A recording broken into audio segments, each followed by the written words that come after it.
What's up, y'all? I am Raffinée, and welcome to another edition of Too Busy, Too Busy, Too Busy Tuesday. Hey, too busy, too busy, too busy Tuesday. Hey, I'm so excited to be here tonight. Listen, I've got a special announcement that I'm going to share a little later, but I took the week off last week, and so it just feels good to be back on live. I actually really miss going live when I don't go live or recording the podcast when I don't. So, thank you to those of you that are joining. Thank you to those that will watch this on the replay or that are listening to the podcast.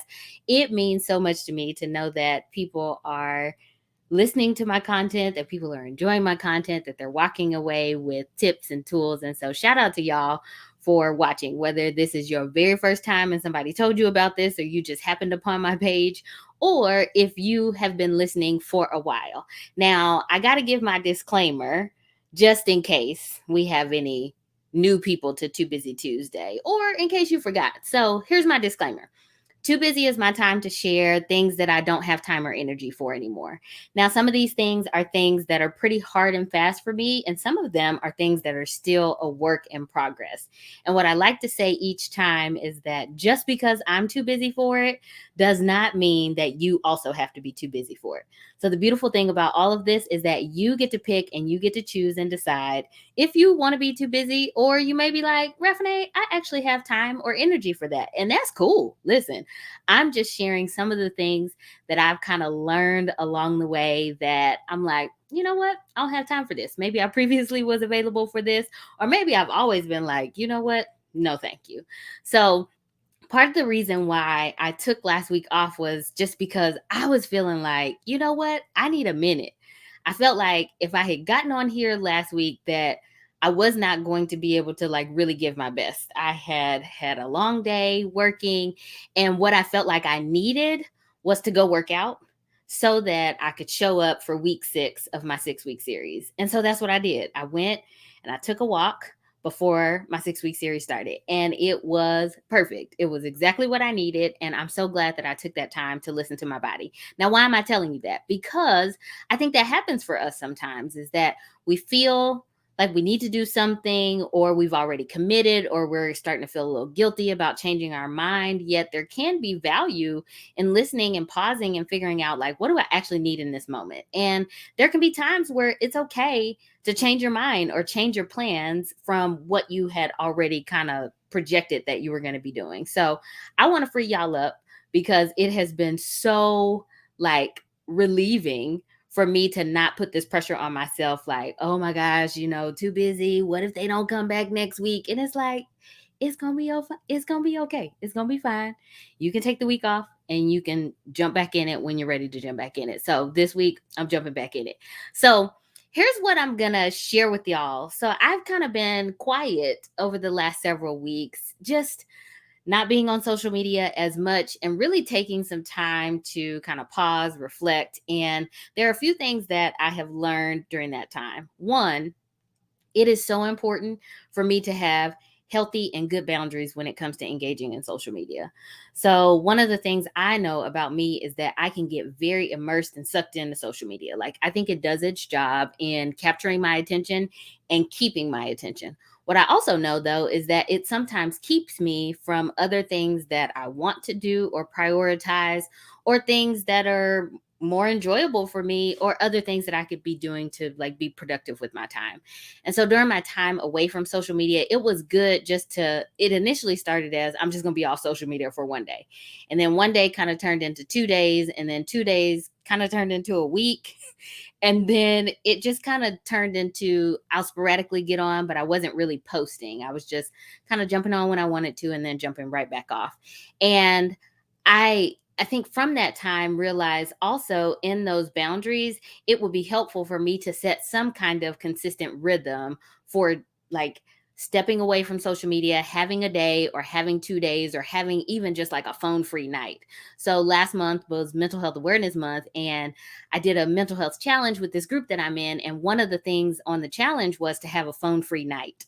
And I really enjoyed that. Y'all, I sat down and I colored in like a traditional coloring book because if you watched a few weeks ago, you remember I said I don't like the adult coloring books because it brings up a little stress for me because the lines are way too small. So I just need a regular, smegular children's coloring book. And I sat and colored probably for like 30 minutes. And it was just so good. It had been a really long time since I colored, and I got to do something that I enjoyed, and it wasn't just sitting on my phone just kind of aimlessly scrolling to see what would jump out or gather my attention. Now, I'm not telling you that you've got to go set up these kind of boundaries and stuff for you where social media is concerned. If you think it would be helpful, try some stuff out and see what works. That's kind of the space that I'm in. I'm doing kind of some trial and error to see what makes most sense. When do I want to engage in social media? I'm not on the train of like I'm not going to do it at all. I'm just thinking about, okay, what times of day do I find are better for me to engage in social media versus others? So, another limit or boundary that I've given myself is not engaging in social media within the last like hour to hour and a half of going to bed. Because what I've found is that because I can't control what I see when I am on social media, sometimes I see things before bed that really impact my ability to get good and restful sleep. And I don't like that. So I will never forget last year sometime I had opened up my social media like just before bed and found out that somebody had died. And when I tell y'all, I was like, whoa. And so I found myself up for a while because I was like, I can't go to sleep on that. Like it was very jarring. It was very surprising. And I was like, this is not great. And it has kind of taken me a while to remember that and to say, hey, Raffinée, you probably want to set some limits or boundaries connected with this because you just don't know what you're going to get. I mean, you open up Instagram, Facebook, TikTok, whatever your platform is, and you just kind of get whatever is there. There's no way necessarily to filter out the content that you're receiving. And so that's another boundary that I've set up for myself. So I'd love to hear from y'all. If y'all have any like boundaries or limits you've set up for yourself, drop them in the comments. I would love to hear. And maybe I might get some suggestions, or you might share some suggestions with others that may be listening or watching. Now, I also told y'all tonight I was going to talk about some things for the summer. So, summer's coming up, kids are out of school, or your kids are about to be out of school, depending on where you live. And sometimes that time of year can be like, what are we going to be doing during the summertime? And so, I have found myself having a lot of conversations with my clients about the fact that we only get 24 hours in a day. And so, what do you do with those 24 hours that you get? There's no way you're going to get any more hours. Y'all, I was talking with a client the other day and they were like, I wish I could get like maybe 28 hours. And I was just like, I can't give you any more. I cannot give you the 4 additional. And so, as I've been thinking about this and processing this with some of my clients, it made me think about engaging with the young people in your life. So, I'm just going to share a couple ideas that you can consider, think about implementing with your teens and the young people in your life to really be intentional about the time that you do have with them, that you make the most of the moments that you have. So, the first one is thinking about times that you already have together. So, things like driving in the car if y'all are riding somewhere, dinner times, doing chores or cleaning. It could also be lunchtime. Maybe you work from home and so you're at home with your kid. So, being intentional about those moments. Can y'all have dinner together at the table instead of in front of the TV or instead of in your separate rooms at least once or twice a week? Like just being intentional during that time, turn the TV off and have some conversation. Now, if you like, Raffinée, what are we supposed to talk about? Consider doing like some conversation starters or finding some resources out there like that are just random questions. You could also do some would you rathers, like go as fun and extreme as you would like to or as deep as you want to. It can be light, but it also can be deeper conversation. Another thing to consider is date your teen. So think about the concept of dating, right? You go out, you spend time together, you get to know this person. How often do we do that with our teenager? Are we spending time actually dating them? So you can plan a date with your teen. You can give them the opportunity to plan a date. And y'all, you can do it on a budget. So it can be fun and like, okay, we got $10 to go on a date. What we going to do? And you may come up with something that, just outside the box. Like, you know what? We got $10. We're going to Target and we're going to get a ball out of the dollar bin and we're gonna go to the park and then we're gonna get a dollar ice cream cone afterwards. Like, be creative, be fun with it. It doesn't really matter what you do, and more about just the intentionality of dating your teen. Now, if you're trying to figure out a date, you could use their birthday. So if your kid is born on the 10th, say, you know what, on July 10th and August 10th and September 10th, and if you want to keep going months and months and months, that's going to be our time to do something together. You could also do like a make your own something. So build your own pizza, build your own sundae, do a cookie decorating contest. Any kinds of things that would be an opportunity for you to just connect and spend more time together and get to know more about them, and also allow them to get to know a little more about you. Now, television is one of the areas I hear quite a bit about. Is like, my teen just veggies out all summer. All they want to do is watch TV. Okay, capitalize on the TV time, y'all. We don't have to be like throw the whole TV in the garbage. You can use that to your advantage. So consider starting a new show or a new movie series with your teen. Maybe something that y'all have already seen. Maybe you haven't watched it all together, or it could be something brand new altogether. So, one of the things I did with a friend of mine when the pandemic first started was we started watching through the Marvel movie series. And it was so cool because I mean, the only Marvel movie, I'll be honest, the only Marvel movie I had probably seen was like Iron Man, Spider Man, and Black Panther. That was pretty much it. So going back and watching that series was really cool. It was a connection point for me and my friend, and we got to talk about it and kind of go through that series together. So you could do this with your teenager. Find a movie series, a television show, even that y'all can connect over. Now, if you're like, TV is not really my thing, I don't really like movies, or I don't really like TV shows, if you're into game shows, that could be another thing to try out. So if y'all are like trivia buffs and know all kind of random facts, consider watching Jeopardy and playing and seeing how many points y'all can get. Or consider a show like Wheel of Fortune or like a Family Feud. Anything out there that, again, can be a connection point, and using the television to your advantage as connection time. Now, the last thing I'll encourage is, and this is not an all inclusive list, y'all, these are just some things to consider and to try out. The last thing I encourage is exploring your city. So think about like the city that you live in. How could we explore and get to know a little more about our city? So last week, my mom was in town visiting, and one of the things we did while she was here was we went and did a Segway tour. Now, I have lived in Dallas for like 18 years, so I've been here for a really long time. I have done some touristy stuff, yet I hadn't done a Segway tour here in the city. So my mom was like, I think I want to do a Segway tour. So I was like, cool, let's do it. I looked it up, found one. The weather ended up being amazing, y'all. Like, if you live in Texas or in the Dallas area or anywhere, you know that we've been having like triple digit heat. So it's been so hot. But this particular morning, it was like 70, 80s, and it was breezy and there was overcast. It was the perfect morning to be out on a Segway in the summer of Texas. And so we did this Segway tour, and it was so much fun.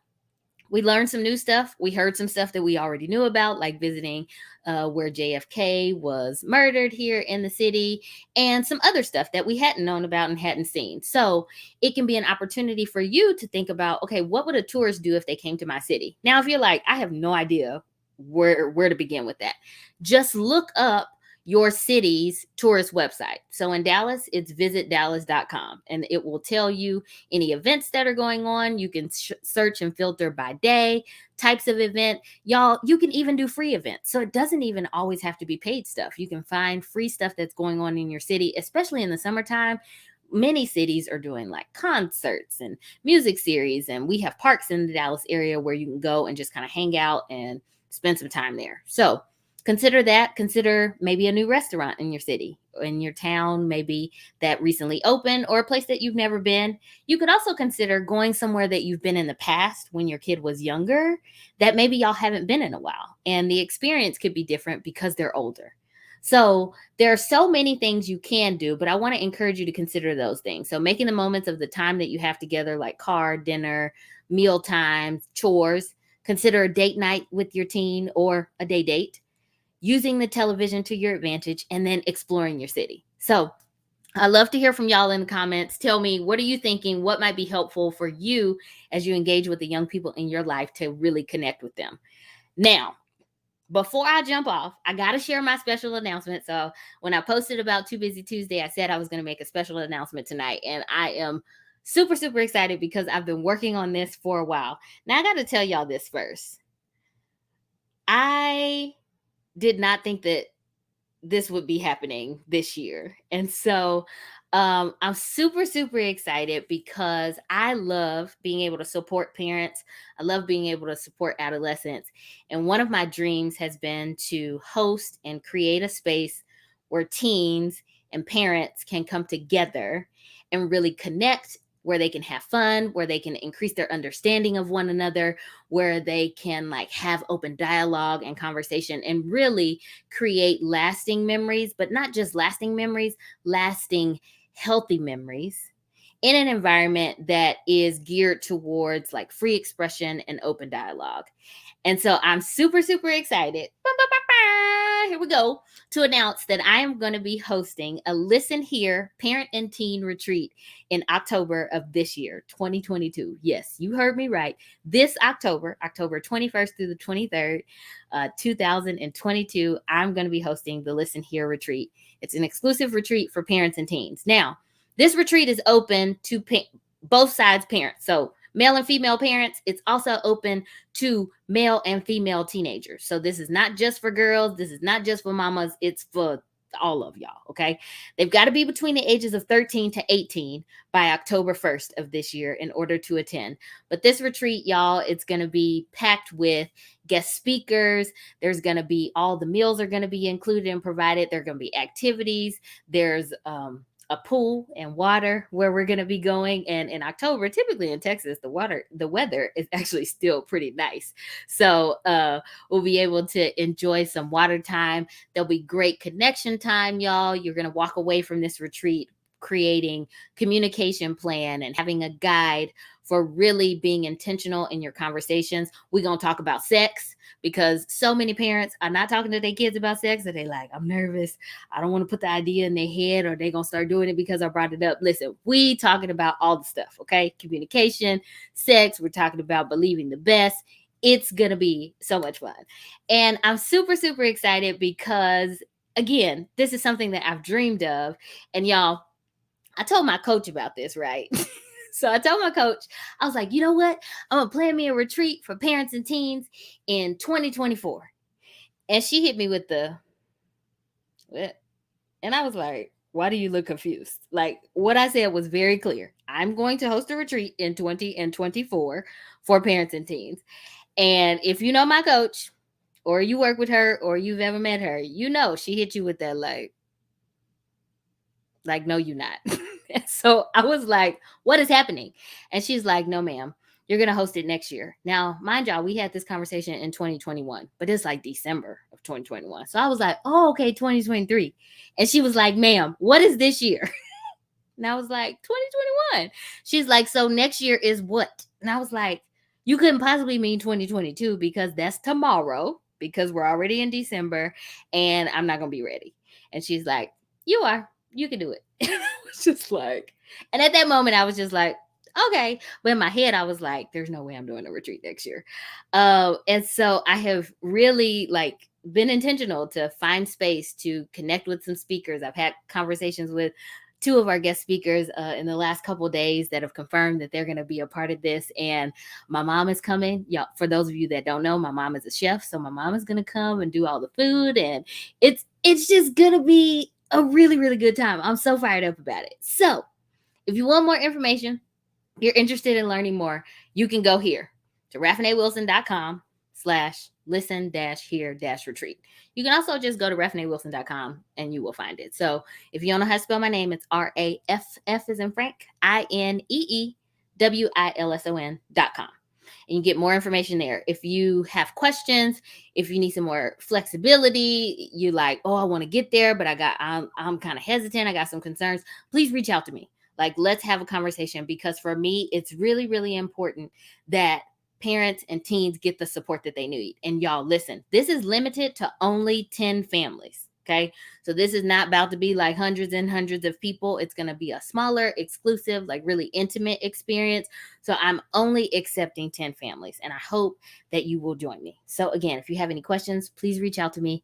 Thank y'all so much for joining me for Too Busy Tuesday. I hope that you will join me next time. And shout out to y'all. And drop in the comments about what you're going to do this summer with your teen, and tell me how you're going to be intentional with your social media. All right. I will see y'all on the next go round. Peace.